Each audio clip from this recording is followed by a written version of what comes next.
All right, so before I start the video, before you get to see what happens, the first 15 minutes maybe, I'm laying down. It's pretty dark, probably mumbling, and I'm not in a very great mood.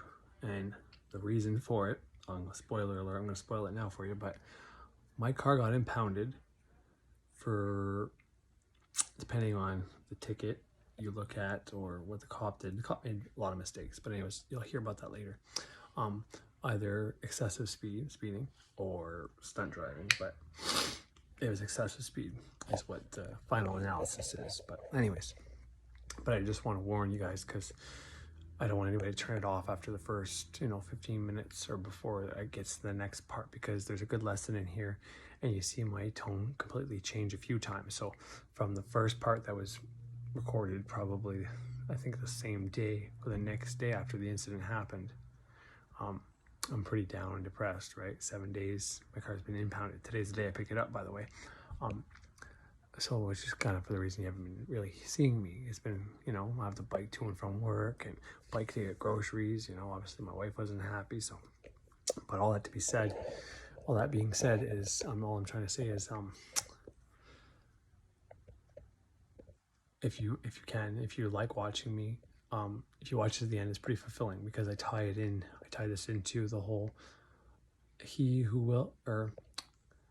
let he who would be deceived thing, being a law. This is the higher law. Now, it's not as high as the 7 Hermetic principles, but after the 7 Hermetic principles, there's other laws, and this is one of those laws. Okay? The law of consent and contract. This plays into that, and I connect that as well. I talk about a lot of legal things. I talk about a lot of different things in here, and then you're actually going to see something happen. I light a candle for something, and then boom, I get a great omen. And you can decide for yourself, but that's not until the end. So if you do enjoy watching me, you resonate with what I say, and you find this mildly entertaining at the same time as a good learning experience, well, then I appreciate it. Thank you. And watch to the end. But if you don't really like me, you watch me because I have good information, some of the time or something like that. Well, the first part's gonna be pretty boring for you, but I still think there's a good lesson in here to learn. And I'm going through a learning experience. Mr.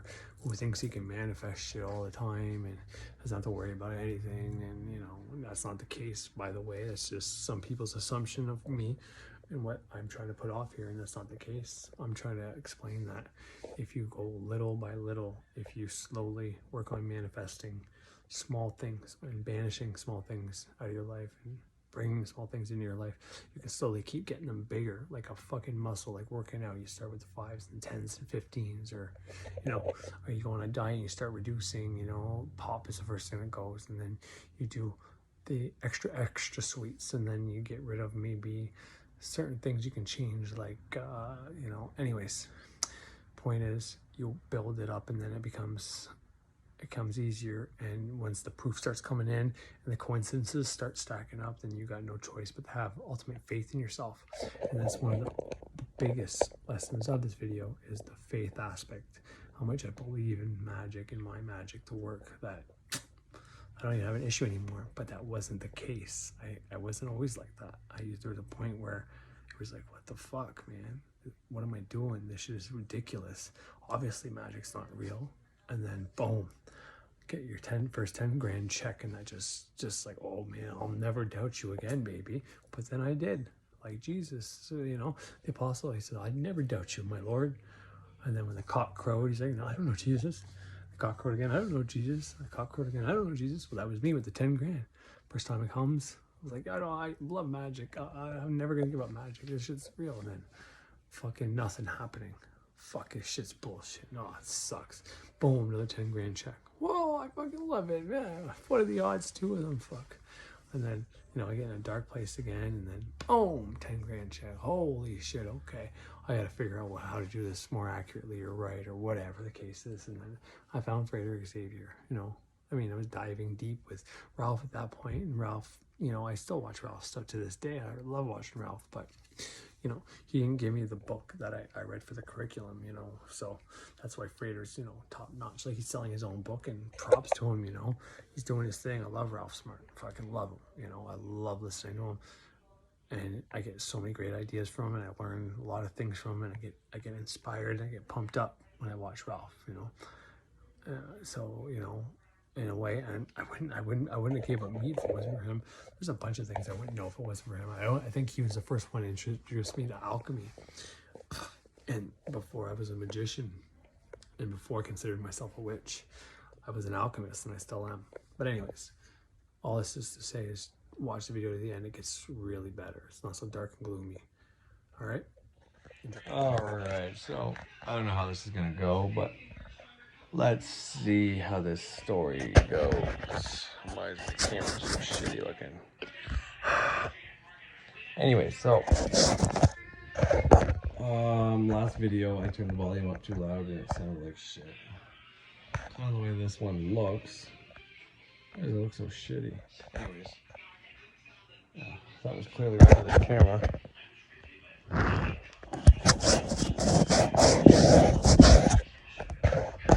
Oh well, deal with it, I guess. Anyway, so a couple videos alluded to me going through a hard time, not quite a dark night of the soul that I normally go through in between grades, but nonetheless, I was being polarized in a few directions, and I just kind of let it be. But nonetheless, this is a result of, I have my practice that I do, but I've been slipping. Instead of doing it twice a day, I would do it once a day, and then I started doing it once every 2 days. And I would kind of put together the microcosmic orbit with the lesser banishing of the pentagram, with the middle pillar, and the greater ritual of the hexagram. And I would be doing the rituals, you know. So I've said this a long time ago. I would do my rituals twice a day, but once would be in my head, which is still at my altar, but in my mind, in my thoughts, and once in the physical. Well, lately I've been skipping the physical one and only doing one, and sometimes every second day. So I don't think you necessarily have to do microcosmic orbit and these greater rituals separate, but maybe if you're just beginning, maybe you should. But what I'm saying is I've been slipping to the point where I wasn't even doing it just once a day anymore. It was once every 2 days, and it was like a rush, going through the motions, kind of shitty version of it. And I have these wards I wear on me, and I have my pentagram I have on me, and all these things, but I haven't reconsecrated my pentagram. I haven't cleansed in a while my stuff, salt and water and whatever else. And this particular day, 2 days ago now, no, a day ago, I left my wards. I have these 4 wards that I have in my pocket with protection symbols and different symbols to help negate, keep away, banish, reject, make sure no bad energy, entities, anything latches onto me.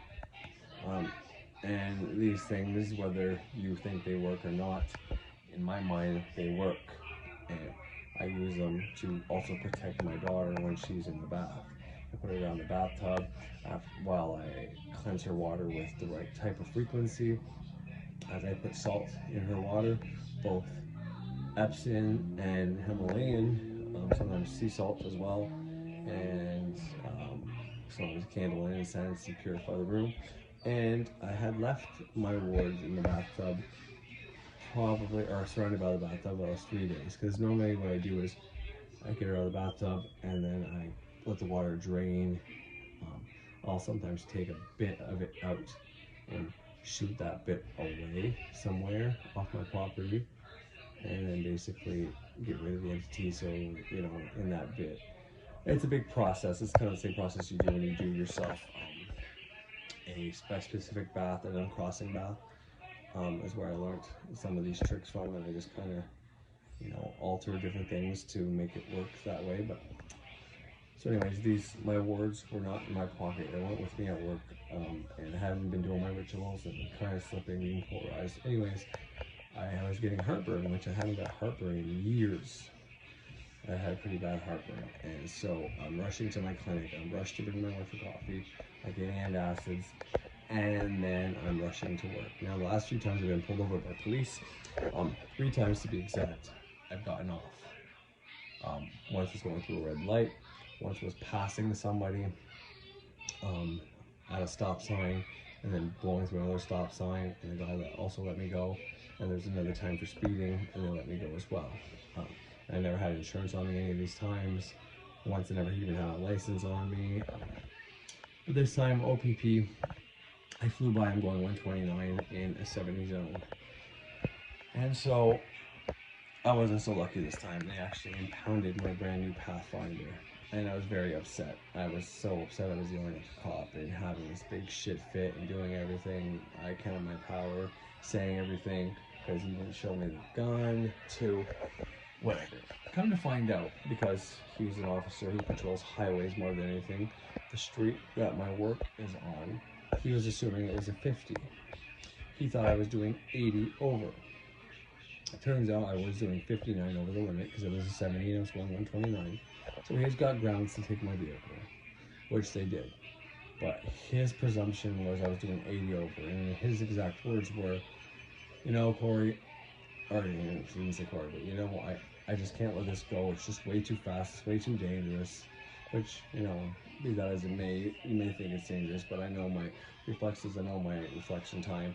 It doesn't mean accidents can happen. It doesn't mean a malfunction can't happen. It doesn't mean an animal can't run in front of my car and I can fuck up. So, you know, he's got a valid point there. But the assumption was in a 50 zone, I was doing 129, which is 79 over the limit. But it turns out I was going 59 over the limit, which once again is still grounds to take my vehicle. But, you know, had he had that information at the time, he may have did something differently. So I tried to reach out to him because I got so upset I didn't finish my day at work. This was at 11:44, so well, that's when he wrote the ticket anyways. But my lunch is from 11 to 11:30, and I was 10 minutes late, which is why I was cruising at that speed. Now I had the cruise control, and I have to go to court for this, so I'll even say this in court. But I had the cruise control at 129 on purpose because that was exactly 49, 1 kilometer per hour under the speed that gets your car removed from me. When that was me assuming that it was an 80 zone. Because when we have these streets that are around businesses or long streets like this, they're normally 80s.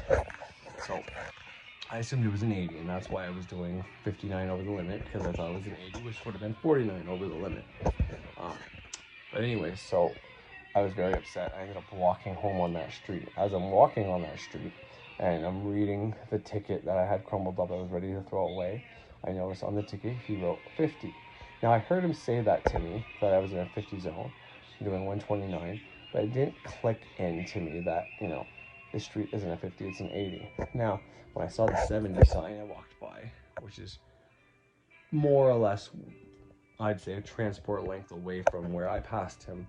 The 70 sign was in view, but obviously he turned around and came after me at that point, so I understand why he didn't see it.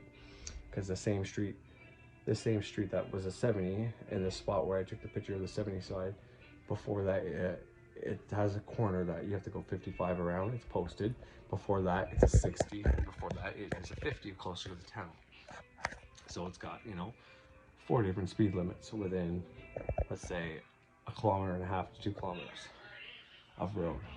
So that's when I realized, oh, there's a mistake on here.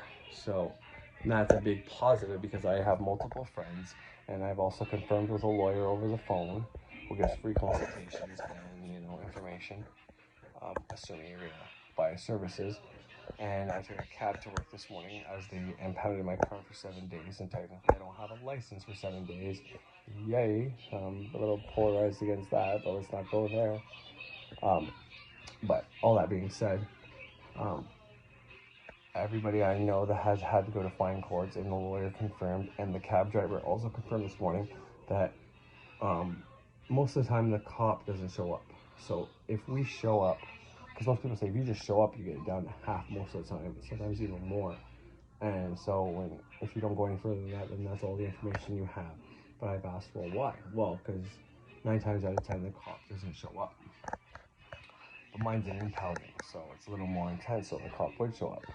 But this cop now knows it's a 70 there. He knows he made a mistake. And the reason he knows he made a mistake is I tried to reach out to him, but he never called me back. Which is what it is. I was going to try to barter with him, see if, 59 over is worth bringing it down to just a fine. But he never called me back. So instead of calling me back, what he does is he knows I'm walking home. He knows the street I'm walking down. He knows I'm not at work. He actually drove to my house and ended up telling my wife what happened before I even got a chance to tell her. And I'm not gonna lie, I was trying to feel her out to see if something happened because I had a terrible feeling around 1 o'clock, which I got home at 2:30, which is basically the time I'm done at. Well, I'm done at 3, but I shower at 2:30, so I should have just stayed at work. But anyways, he went behind my back and came here after he realized it. He had my cell phone number, he could have called me. He could have waited around, he could have asked my wife, but he went there and he said he was just going to serve my wife papers. So part of the information I got from the lawyer was, Alright, give me one moment. Shit.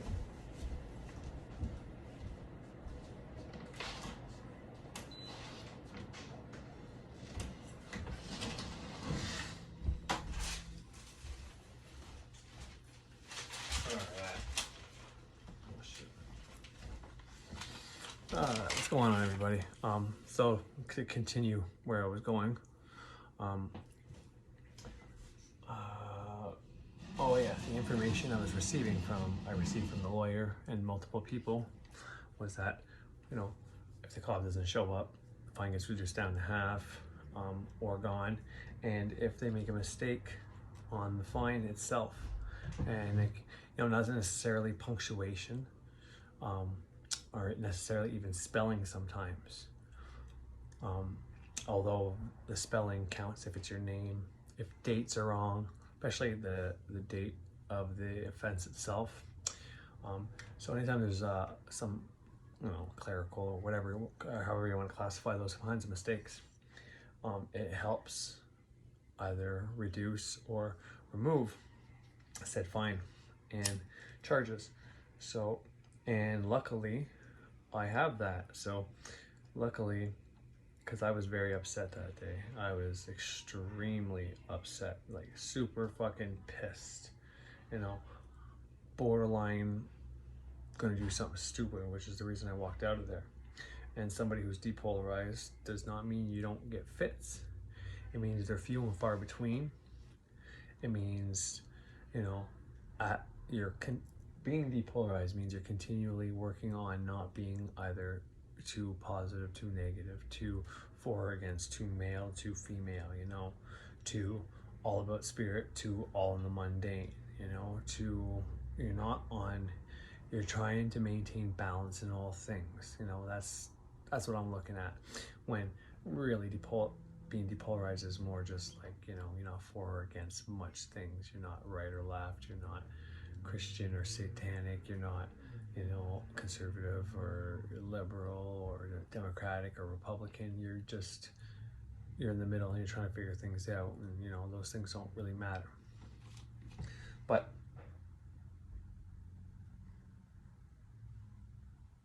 the reason why I'm talking about this is because it's a slip up, it's a fuck up by me. Not only a fuck up in because I was losing my shit and potentially gonna do something stupid, but this shouldn't be speeding. I shouldn't be doing shit like that. I should be giving myself more time. That's probably one of the issues about being depolarized. Thinking that yeah, I can go make it and be there in time and back and not worry about things, and then because part of the reason I don't worry is because I know I can drive fast, get back in time. Well, technically, I can, as long as I don't get caught. And I got caught. And, initially when I started this, I was talking about how I didn't have my wards with me, which is still true. And, they make a big difference when you have your wards, whether it's mentally, whether it's, and you can say, well, how is having pieces of metal or a mojo bag or necklace on going to stop you from getting pulled over by the cop? Well, multitude of things. You can look at it and it actually protects you, and changes your aura, maybe keeps you more positive so you don't freak out on people, or your attitude's not bad, or you know, maybe it just makes you smarter and more relaxed, and maybe it allows you to not make the mistakes like I did. Maybe I would have noticed a cop with those things in my pocket. Maybe I wouldn't have been speeding. Maybe I wouldn't have had the heartburn, for God's sakes. Who knows? But it helps. But more importantly than that, because of the mistakes on the ticket, because I have to go through this, because for 7 days I've been without a vehicle. I've had to bike to and from work. Well, to and from work the one day, and yesterday, thankful, pretty great of my sister's boyfriend, new boyfriend Al, who's an awesome guy. He drove me to work because he's got a bike crack, and all I had to do was bike home today. But my ankle's been pretty swollen for the last few days. After the day it happened, I felt it in my ankle, and you know, I feel like it's getting better, and then it gets worse. It feels like it's getting better, it's getting worse. And you can say, well, why aren't you doing magic on it? Well, because the lawyer that I spoke with was mentioning another thing, because today's the day I pick up the car. 7 days of the impounding. If the impounding suspension is done today, but technically today's the 8th day. From the 16th, the day of the offense, at 11:44 a.m. to the 22nd at 11:44 a.m. is technically 24 hours. Okay. From there, that's when I should have picked up my car. But the impounding place is only allowing me to pick it up today after 11:44, and they said it's not gonna be ready till 12:30, which is very shortly. So that's an extra day. And upon telling the lawyer that, and telling him my foot's swollen from all the walking and the biking I've been doing, because my work's pretty far from home, he said, well, no, he's like, that's a really good thing. We'd really like this case. He was even more enthusiastic about that than he was about the prior things, being that, you know, and I'm not that kind of person that's gonna take turn a mountain out of a molehill or an ant. I don't know how that saying goes, but make something that's not bad really bad. You know, you get in a little fender bender where you barely feel it, there's barely a scratch, yet you show up at the court with a fucking neck brace on. You know, that's not me. But my ankle is sore, and it's because of this. And if that's gonna help reduce or remove these fines, then I'm all for going through that little bit of pain, the sacrifice to not have to pay later. It's part of what I'm doing, it's part of my initiation in so many other ways. It's just a different correspondence. You know, my bad, I did the speeding, I was wrong, you know, the cop pulled me over, he made a mistake. I don't think he would have took the car if he realized it was a 70. But the motherfucker went behind my back and told my wife what was going on instead of contacting me directly, you know. And then he called me trying to tell me that he served my wife, and he wanted me to understand that, meaning, do you accept?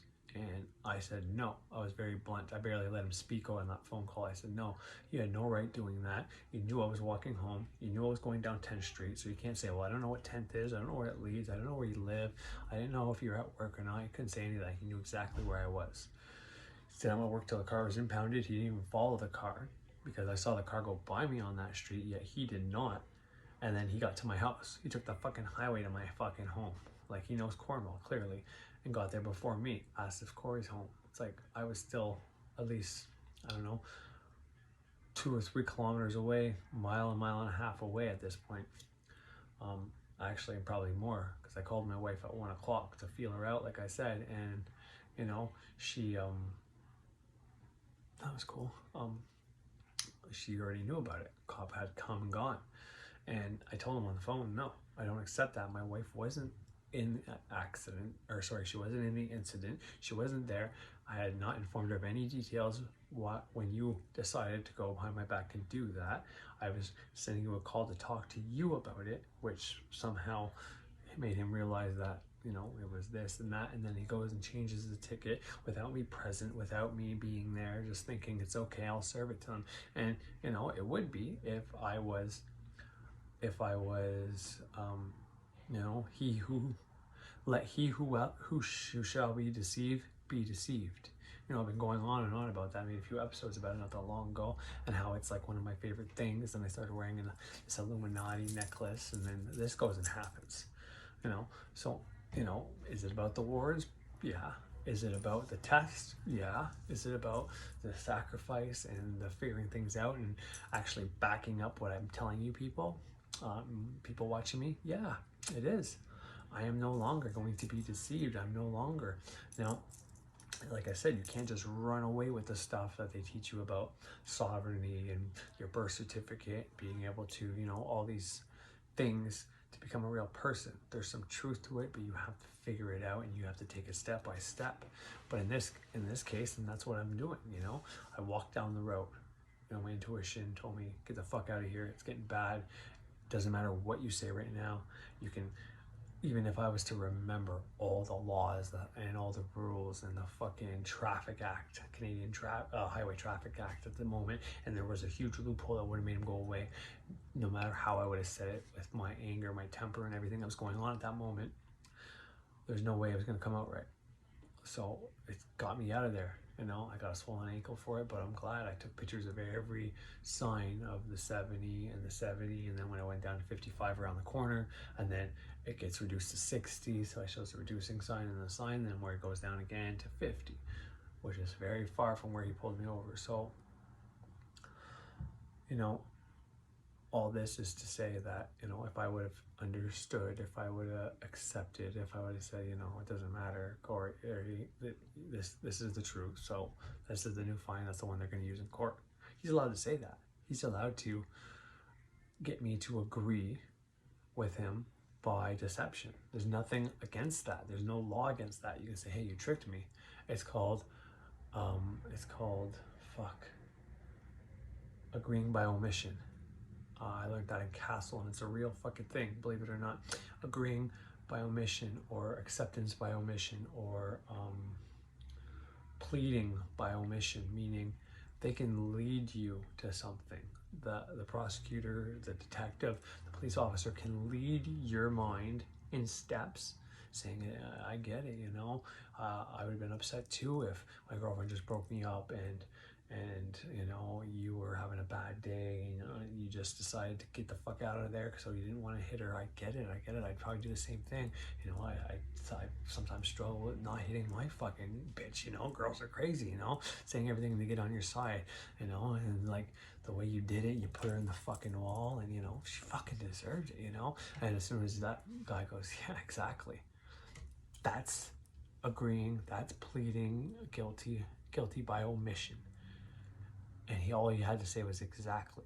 But the way it happened, it's saying, yeah, that's how it happened. They play it all out, and all they have to get is your signature. They write everything down. They filled all the narrative for you, and you signed on it. And I'm not doing that, and that's exactly what I told him on the phone. She wasn't at the incident. She's not Corey LeBlanc. She wasn't in the vehicle. She had no details, no knowledge of it. And then you went to my home behind my back and did this without consulting me or talking to me first. And no, I don't accept it. You're not allowed to do that. And I haven't decided what I'm going to do with those 2 tickets yet, but I am not accepting that. I didn't say that. I told her to shoot it out. I told her to put it in the garbage. I didn't even want to look at it, to not tell me of it. You're not Corey LeBlanc, and you don't get to accept anything on my behalf. And he's like, wait, Corey, no, let's talk about this. And I clicked, I hung up. And I got no animosity and no anger towards this police officer. He was doing his job. His job is to, patrol the fucking streets or the highways, wherever he's going. If he has to take a detour because the highway, which he was, and I happen to be speeding by him, I can't get mad at him. I fucked up. But me fucking up is going to lead to me doing this and, getting all this information, gathering information, having to use my muscles and strength and bike to work and work all day and then bike home. That fucking Sunday night, man, I did 11 to 7. I didn't sleep on the Sunday. Like, I slept Saturday night for about 6 hours, and then I meditated for an hour before work, and then I biked to work, worked all day, biked home. Came home, was up until about 1 p.m. and then I slept till about 8 p.m. off and on with the baby and my wife and doing things. And then I got lucky enough, I got a ride yesterday. But me and my wife, like after work too, by the way, I biked down. After work, my wife actually met me. She was up early, which she's a sweetheart like that, but she met me. She went almost the whole way to my fucking work. like not the last part, which is a pretty hard part, but you know, she went all, I had to tell her, take a break.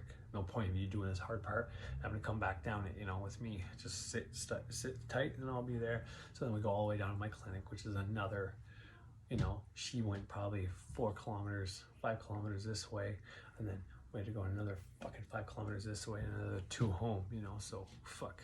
And I did the same thing again today after work. I didn't have to bike into work, but I went down to my clinic after work because they open at 7 and then back home.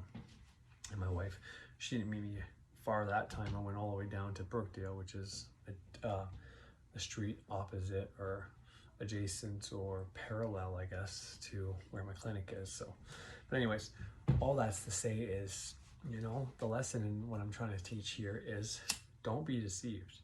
Don't just read all this stuff, do all this information, spend your fucking important and more valuable time learning a bunch of occult knowledge, a bunch of very important stuff you swear by, stuff you're going to tell other people is the way to sound cool, and then when shit hits the fan, you decide to be silent and just take it.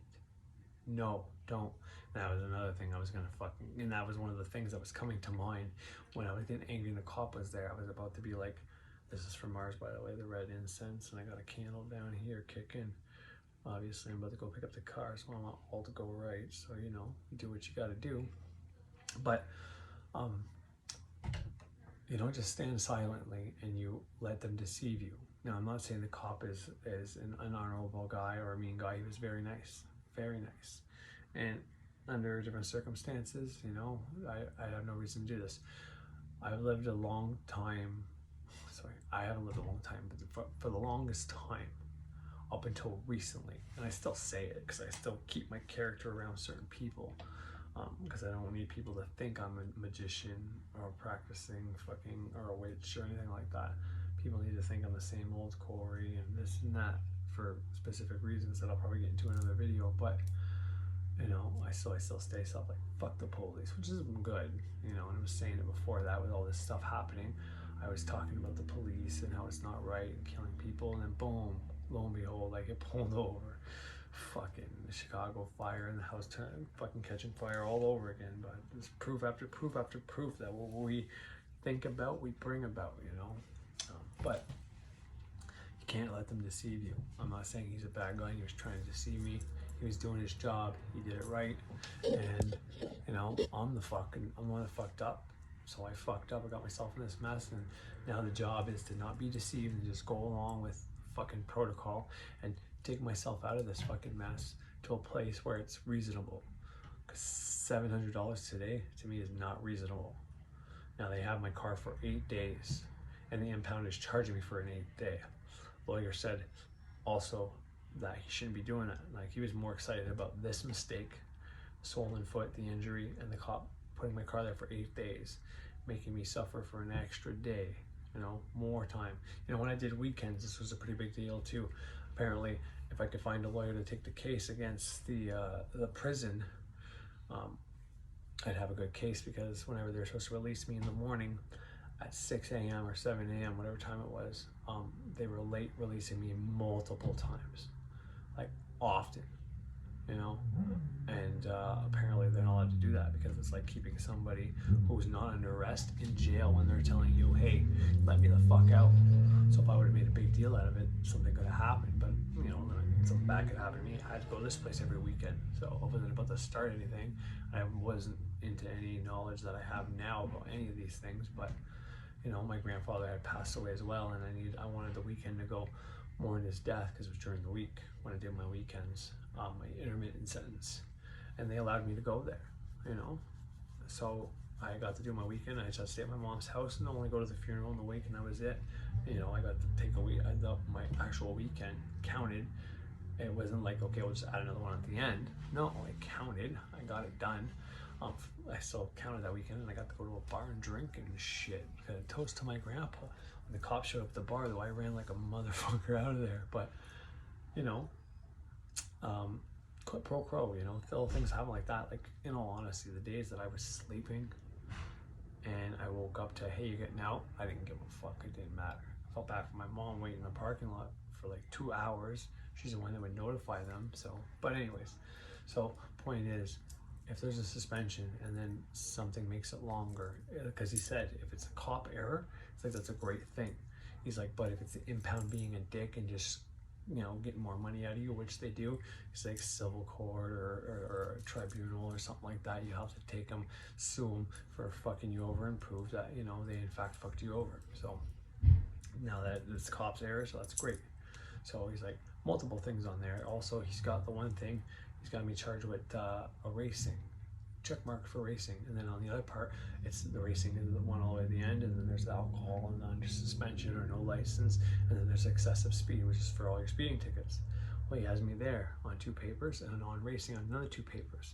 Another great thing. So by having my mind open but not just letting everything in, I have it open and I have a filter there, making sure and researching and seeing what's within my limits and where my limitation starts. So what can I do myself and what can't I do? And that has to go for all things. You can't just think there's reptilians out there and that this is a hologram and all this shit, but then you turn around and you're just, you know, when you first time you get in trouble, you know, anyway, I don't know where I'm getting at with that, but the point is, you don't just let all this information in and just believe it, okay? At the same time, when the authorities nab you, if you're starting a spiritual journey or an initiation, you also just don't let them have their way with you. You got to stand up for yourself, but you don't have to do it in a dick way either. Because the truth be told, the nicer you are, the more cooperative you are, and you know, the better you conduct yourself, and the more, especially when it comes to criminal stuff, the more remorseful and, you know, understanding and realize that you fucked up, and the more you show that you were reformed, the better it's going to be for you, especially for criminal. Because if they see that you haven't learned your lesson and you're blaming everybody, pointing the fucking finger, they send you right back. As soon as you start pointing the finger, you're like, this guy didn't learn shit. And it might even be bigger than that. It might even be like, you know, it's Saturn's court after all. This shit is all about fucking the black fucking law book. But anyways, Saturn tells you, you know, if you're gonna point your finger, you're gonna be a victim, you're gonna not accept your limitation, well then he's gonna fuck you over. So anyways, that's my story. Hope you enjoy it, and yeah, don't be deceived. All right, so real quick, just because it's pretty cool. So like I said, I did this candle and this incense was to, you know, help with the impounding and, you know, the case in general. But I mostly focused on the impounding, what I wrote on my candle, you know, doing candle magic as always. And I kind of rushed the end of the video just now because I heard people coming to the door. And so my wife comes up here, so the mailman just came and gave me a new license. Oh, in the mail. And it says, based on your driver's record with the Ministry of Transportation on June 18th, 2020, your license was suspended, ends as of 11:44 a.m. on June 23rd, which that's like 6 days. So I don't know if it's gonna help, but more importantly, what I want to say is, I read I've been Googling, obviously I don't want to be deceived, so I need to do my research. So I did my research, and from whenever your 7 days is up, you have to go to the ministry and pay a reinstatement fee of $180 to going to the ministry and getting a reinstatement fee of $300 to $1,000 on top of, and that's additional to your fines, because the MTO does like to add stuff. I can't tell you how many times cop gives me a fine, I go to the MTO to pay it, and they give me a new fine or different restrictions or different things, more hoops to jump through. So they can make their own rules. They can implement. So when I heard and saw that, I was like, holy fuck, not this shit again. No, I was a little worried about that. I didn't even tell my wife that part until just now when she handed me this. I'm like, this is great news. She's like, why?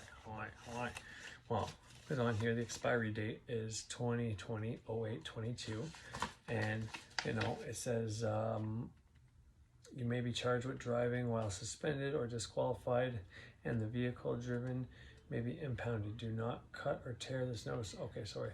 If you drive before this date in time, you may be charged with driving while suspended.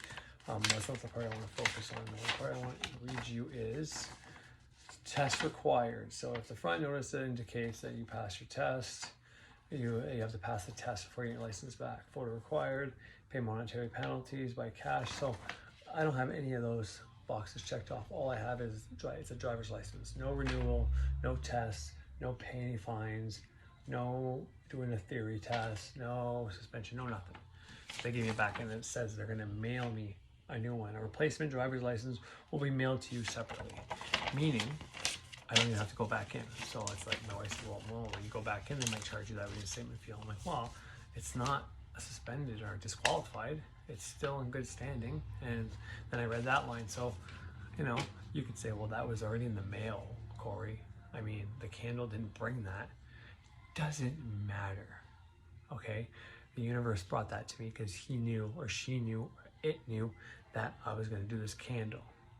I was going to offer this candle to the spirit, to the deity, to it for helping me out and telling it I love it, I appreciate it, I respect it, and I will do everything to keep getting better and teach and do whatever it wants me to do. If it keeps helping me, I'll do whatever it wants me to do, basically.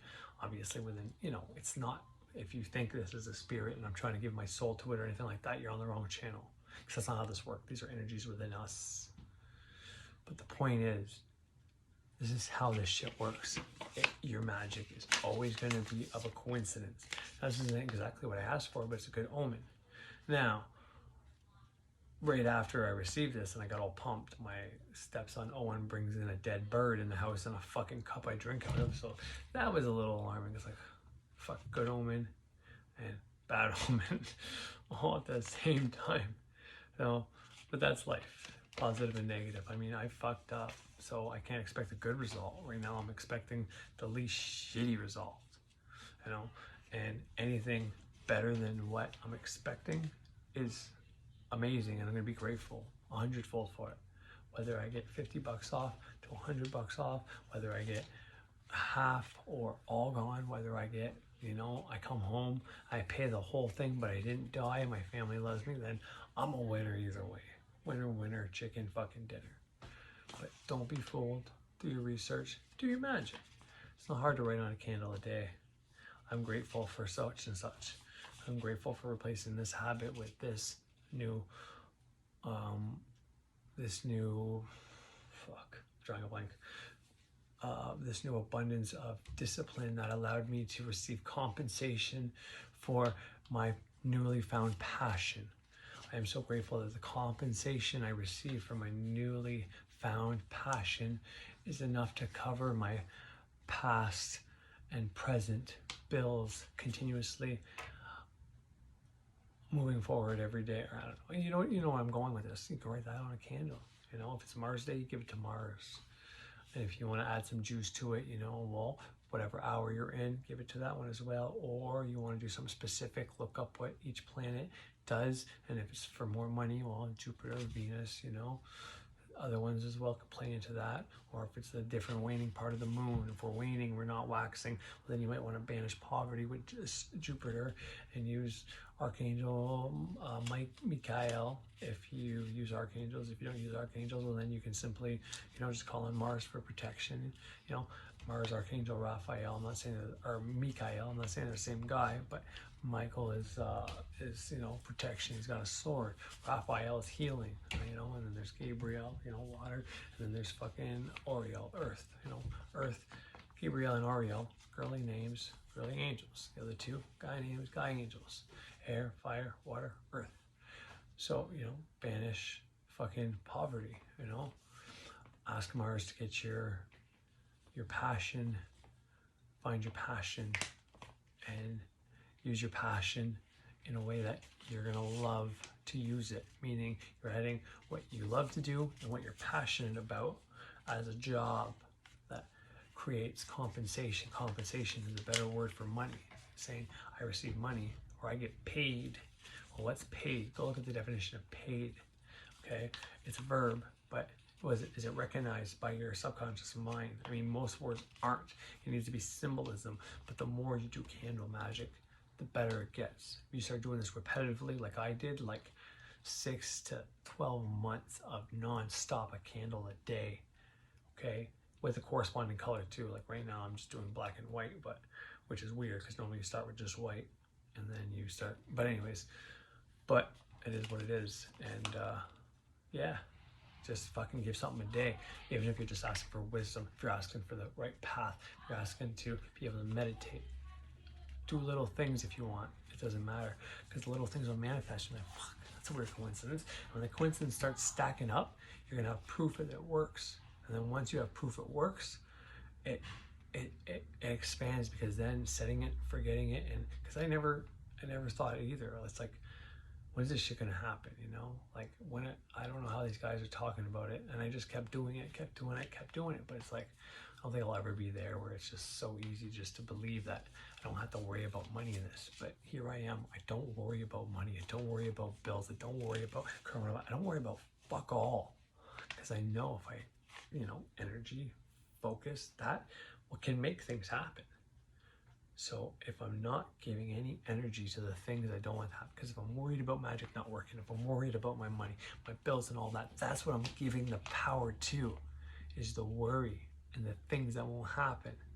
You see what I mean? Like if you give that shit power, that shit will happen. So instead of that, you do a ritual for money, you give it all your power, and then you just know it's going to happen, and then boom, it happens. The faster you can get it in your head that it's not going to happen, then the faster it's going to happen for you. Like seriously, I just lit this candle in front of you, I shut off the recorder, boom, this is back. This is like 10 minutes later, not even, and I get this great omen. So, you know, you be the judge. But I'm giving a lot of proof on this fucking channel. Go look at my lottery tickets. You know, I fucking scan the barcode, show you the barcode before you even scratch it. And I scratch it and I show you the winners. So like I'm showing $50 fucking winners and $75 winners and obviously $3 and $7 winners. But, you know, I'm not making this shit up. And if it's just because of my confidence and my faith and my belief in myself alone, well then that's the lesson. That's what you need. And all this shit takes time. There is no overnight magical success unless you were born with these powers. But if you're born with the powers, then you would know it. You can tell people that all you want till you're blue in the face that you were born like this. But if you're complaining about money and shit like that, but you're saying you're born with a gift to manifest, well, then you're a fucking liar. And you know, I was born with certain things, but I lost those certain things. And then this is me trying to get them back. I'm still nowhere near where I was as a kid, but fuck it, it's coming back, and I'm so grateful for that. Anyways, I hope I was loud enough, and I hope you get the message, and I hope you enjoyed. I'm on Facebook now. Ceremonial Witch is my first name and my middle name, and Craft is my last name. There's also a page there, but if you've been watching my stuff all along, then you're not missing nothing. But you know, send me a friend request, I'll add you as a friend. And if you got anything you want me to see, pages or anything like that, I'll do that too. I'm on Instagram, I'm on Tumblr, I'm on YouTube, I'm everywhere. Well, you're on YouTube now, so what the fuck. Anyways, I'm done.